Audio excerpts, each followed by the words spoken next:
Hi everyone, Hugo here, one of the co-hosts of the show. What you're about to watch is a highlight from one of our most recent episodes.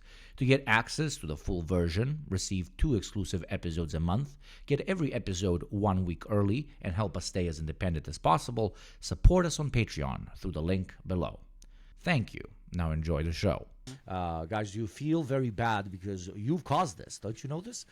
The American liberals are basically telling us that because we did not strongly advocate for Genocide Joe or Genocide Kamala, you didn't support the pretty genocide much started this whole thing. It's our fault that their thing they've started is maybe going to continue. Do you feel horrible? Do you feel very herder? I should have voted. Hamdallah. Yes, of course. Kamala Harris was the correct choice. I supplicate myself at the feet of the DNC, who just a few days ago were very bravely engaging in resistance consumerism.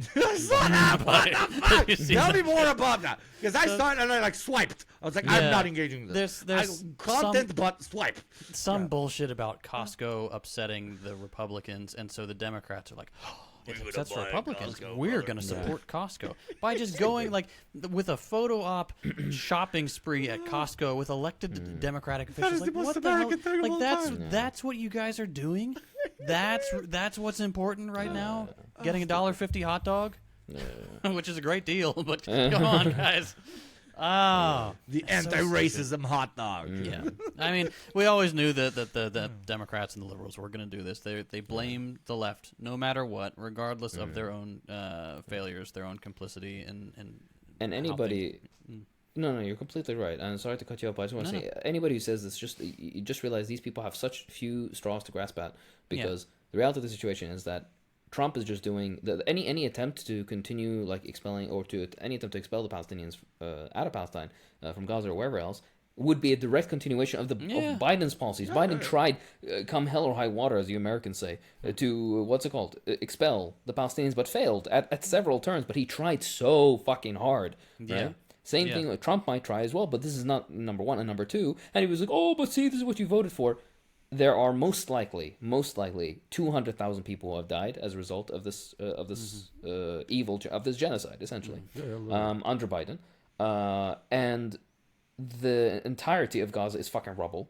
The scars and trauma of this event will reverberate through the fucking generations and through time. Right, and then soon this will be in the history books known to be one of the greatest catastrophes of human history that the entire quote unquote enlightened, liberal Western world supported with full might and diplomatic cover and economic support and weapons and so on and so forth to show them for the facade that they are, and then they're in the bullshit that they talk about democracy and human rights and whatnot. But Gaza has already been destroyed. There's nothing that Trump can do. Literally nothing. Even if you were to drop a nuke on the fire, there's nothing that you could do to make it worse than it already is. Right, and anything that would account to expelling the Palestinians, which by the way is just talk, right? Unlike what Biden did, which is go and try to bribe Egypt and Jordan with tens of billions of dollars, essentially, to get them to take them.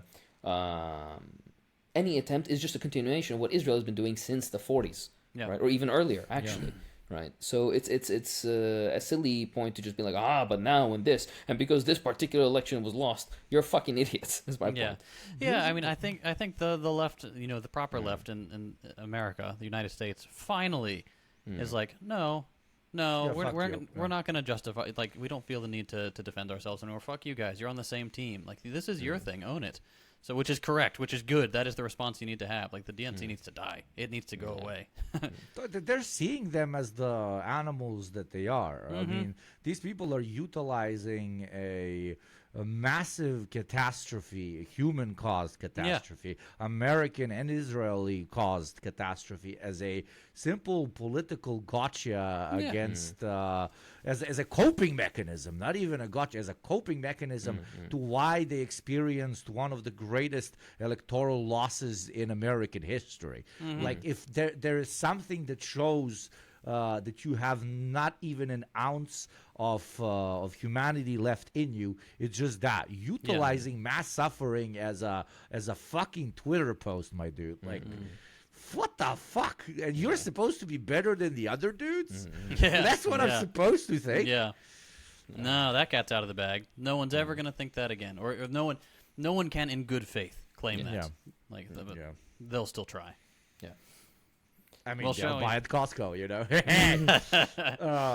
Gentlemen, your topic, please. Sure. We'll continue with Donald Trump's very successful first few weeks in office, shall we? Let's talk about the Canada and Mexico tariffs here. Yeah, we love Canadian tariffs. Mexican patriots unite! I'm obviously a Mexican patriot. Hakeem over here is a Canadian patriot. In between is an American insurrectionist fighter uniting for the great North American continent against the Trumpian dictatorship that apparently changes everything, and everything is not how it was yesterday. Yeah, Trust me, promise me, I promise you, trust me. So, Trump, he's talked a big game about his tariffs, like he does with everything. But he has struck a deal to postpone for 1 month.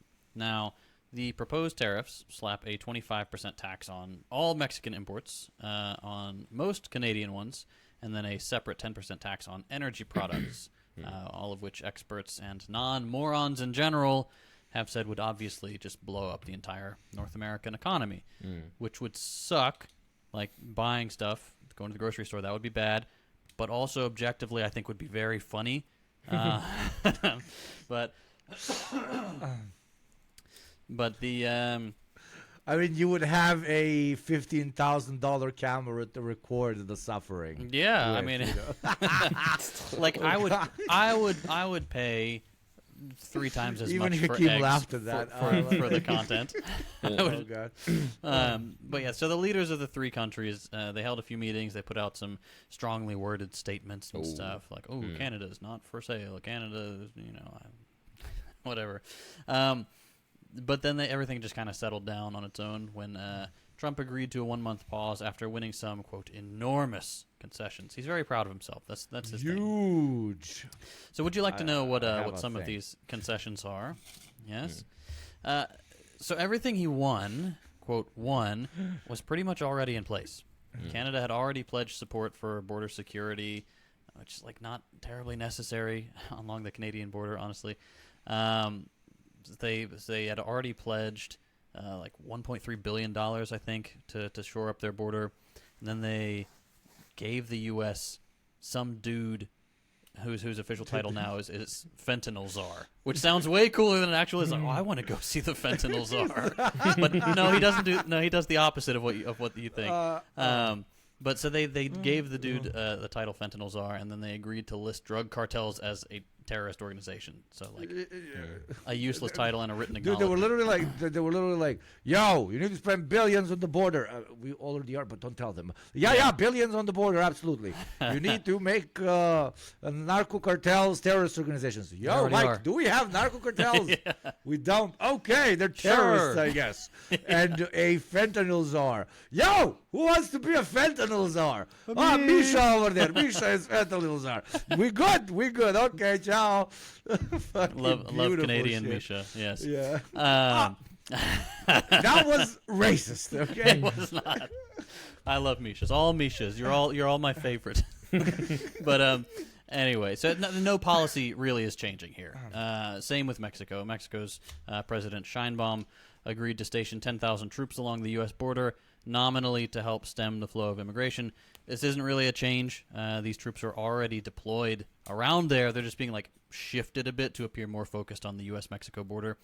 But what would be extra funny, they got all these troops along the U.S. border with permission and demand from the United States. What if they're just like, we could take Texas right now? Like, what if they just they launch an insurrection from the border with their tens of thousands of troops, reclaim Texas from Mexico? I think that's the move. I think that President Sheinbaum, if you need a local informant, hit me up. I got contacts in Texas. Unfortunately, I'm no longer there. You're getting hit up by ICE tomorrow.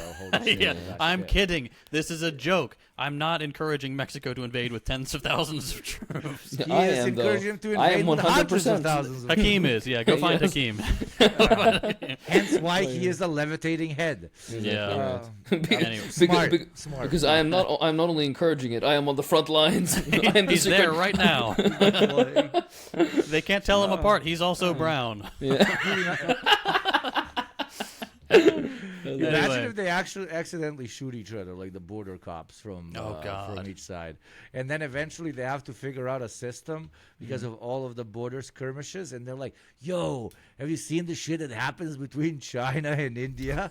For those who don't know, sticks. Literally like medieval shit, like sticks and shields, so nobody dies, but they can beat the shit out of each other. Dude, as a non-Mexican and non-American, I would. Fuck the UFC, dude. I'm paying primetime money for that. Yeah. I want the Mexico-U.S. border to look like, the Central Asian republics, where like there's enclaves within enclaves. That's what I want it to look like. Yeah, we've got solutions here, President Sheinbaum and President Trump. Please use the Deprogram as your intermediaries. Yes. Exactly. We charge a very, very low fee. Modest fee compared to your other advisors. No kidding. Give us the Heritage Foundation's entire funding. All right. That ain't no low fee. Holy fuck. Oh, my God. Buy me a camera, specifically the Blackmagic Ursa Cine 12K. Oh, my God. Anyway, Trump is claiming victory, as always. And while even the staunchest capitalist market goons are like, that was pointless. That was dumb.